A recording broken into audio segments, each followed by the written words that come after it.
Hi, in this video we're going to look into the recipe for Vatha Kuzhambu.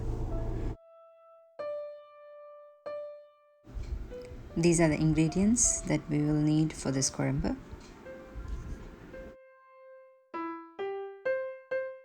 So first we take some sesame oil, preferably 1 tablespoon, and then mustard seeds, let it pop. You can add peanut, chana dal, urad dal, methi or fenugreek seeds, curry leaves and red chili. So just add this to the pan and roast it for a couple of minutes. And for this one I've used only onion and garlic. You could add any other vegetables that you like.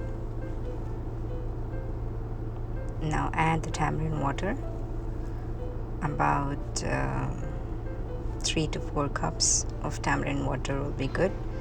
Try to take the tamarind water to be thick, and then add turmeric powder, red chili powder and salt.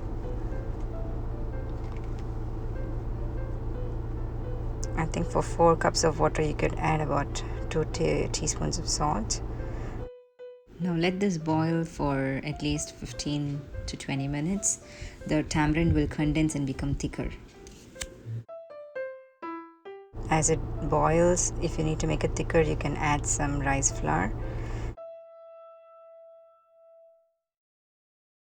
And this should be the consistency that you're looking for. Now it's ready.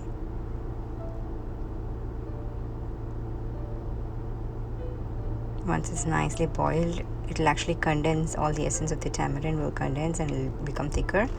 So now it's ready to serve with rice. See you in the next video.